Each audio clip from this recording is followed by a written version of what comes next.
It'll be 2 years next year in September. We at the end of the year. Some of this stuff is just so old. You know, it's so old to talk about, to bring up, to keep harping on it. It's like they're separated. She got somebody too. Like, don't act like it's just over here. Like, she's happy, we're happy, and that's it. Like, I don't know what. Is it cordial though? Is it cordial or you just? It was corny. It's always corny to do social media shit. You know what I'm saying? Who wants that? Who wants to be a part of the circus? So I just felt like it was corny. This was the same lithium Brittany revealed in court, the drug her own family forced on her in massive doses so they could later use her behavior against her and tighten their control. This story is shared purely for entertainment, not to attack anyone personally. But if you've been paying attention to social media lately, the situation involving Claressa Shields and Papoose refuses to die down. What makes it even more interesting is that, as of now, 50 Cent hasn't said a single word publicly about the alleged tension. To really understand how things escalated, it's important to look at how Claressa even became involved, because at the beginning, this wasn't her issue at all. The back and forth originally started between Papoose and 50 Cent. Papoose responded first, but shortly after, Claressa stepped in, seemingly dissatisfied with how he handled the situation. Instead of addressing 50 Cent directly, Papoose began posting AI-generated videos, while also appearing more focused on his image, his hairline, his online persona, and his presence on social media. Then, suddenly, he vanished. Papoose went almost completely silent online, disappearing from social media altogether. That disappearance left Claressa standing alone in the middle of the controversy, both literally and figuratively. Since then, she's been the one posting, responding, and defending both herself and Papoose, often directing her energy toward 50 Cent. Recently, Claressa shared a joint post with the Jasmine brand, resurfacing old tweets tied to a previously discussed alleged anti-blackness issue. She also reposted Instagram stories showing public support from fans, including messages from Carson Blue. For a moment, the internet seemed firmly on her side, cheering her on. But here's where things get more complicated. The criticism Claressa is facing isn't simply about her being a black woman, nor is it mainly about her appearance. Across social media, the majority of comments focus on her behavior. Many people feel that certain actions were unnecessary, disrespectful, or even unkind. There was the public back and forth with Layla Ali, which viewers felt came across as overly aggressive. Then came the toy drive controversy, where children allegedly didn't receive promised toys due to a dispute between Claressa and a child's mother, who was also a black woman.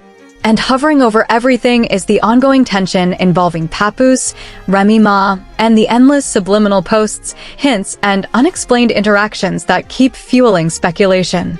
And that's why this story continues to trend, because every time it seems like it's finally over, another layer gets added. All of this has raised some uncomfortable questions. Claressa Shields is not just any athlete.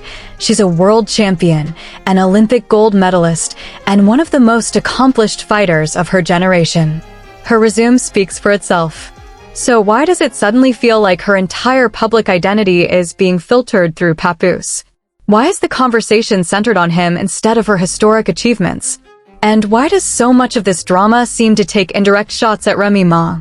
When you look closely at the timeline, things become even more complicated. It appears Papoose initially wanted to keep his involvement with Claressa private, at least until Remy Ma publicly revealed certain details. According to Remy, it was Claressa who pushed for the relationship to go public. Stories began circulating about Papoose sleeping on his couch, talking late on the phone with Claressa, and sending messages that suggested she wanted the full public rollout.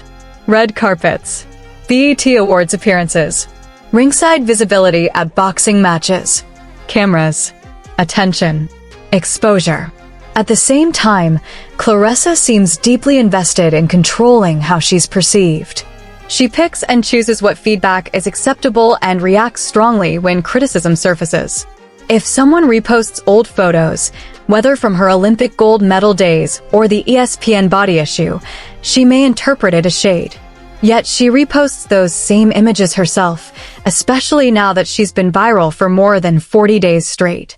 It's clear she understands how the algorithm works and how attention, positive or negative, keeps her relevant. Then there's Papoose. According to Tasha K., Papoose, whose legal name is Willie Mackey, allegedly owes over $300,000 in unpaid federal taxes dating back to 2012.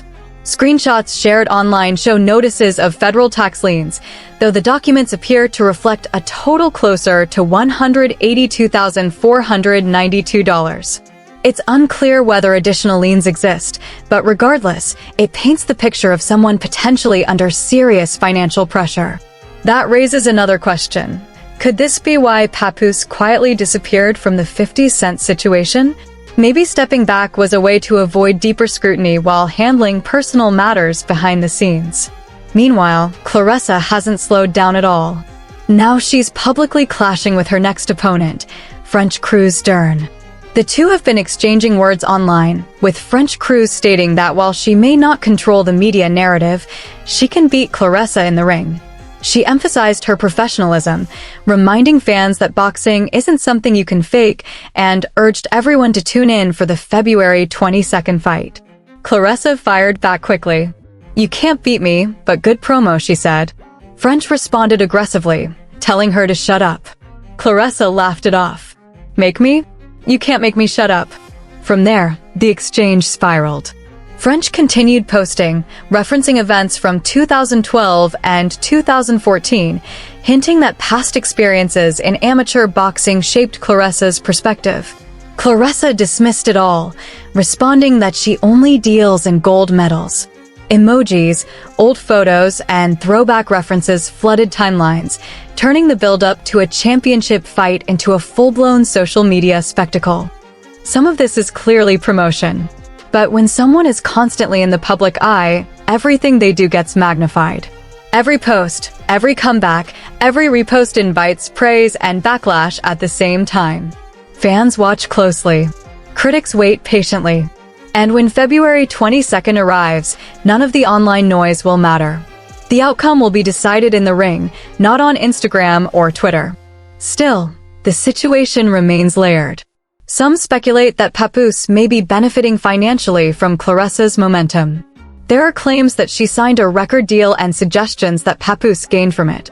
If he sees Claressa as a rising star, it's possible he views the relationship as both personal and business.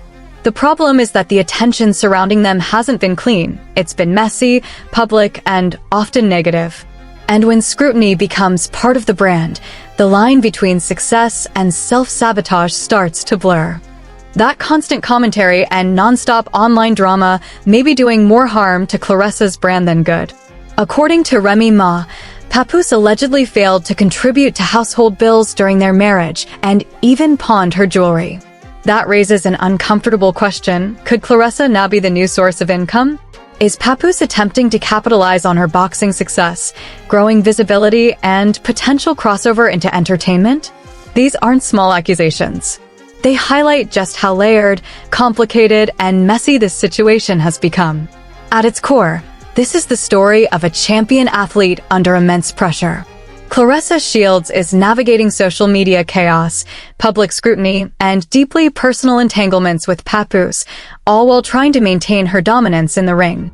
On the other side, Papoose is allegedly dealing with financial strain, legal complications, and a growing cloud of public suspicion. Together, their public narrative has shifted dramatically away from Claressa's historic accomplishments and toward relationships, controversy, and constant drama. Adding to the tension is her upcoming fight with French Crews-Dezurn. As both fighters exchange words online, the noise continues to grow, feeding the algorithm and amplifying attention, while the clock ticks toward fight night. Every post, every comment, every clapback becomes part of the spectacle. And that's what makes this story so compelling and so troubling. How much of Claressa's public image is truly her own, and how much is shaped by relationships and online conflict? Is Papoose benefiting from her rise, or is this simply the collateral damage of fame in the social media era? Most importantly, can Claressa Shields maintain laser focus on her legacy while navigating such a tangled web of personal and public battles? When the lights turn on and the bell rings, the answers won't come from Instagram or Twitter. They'll come from the ring.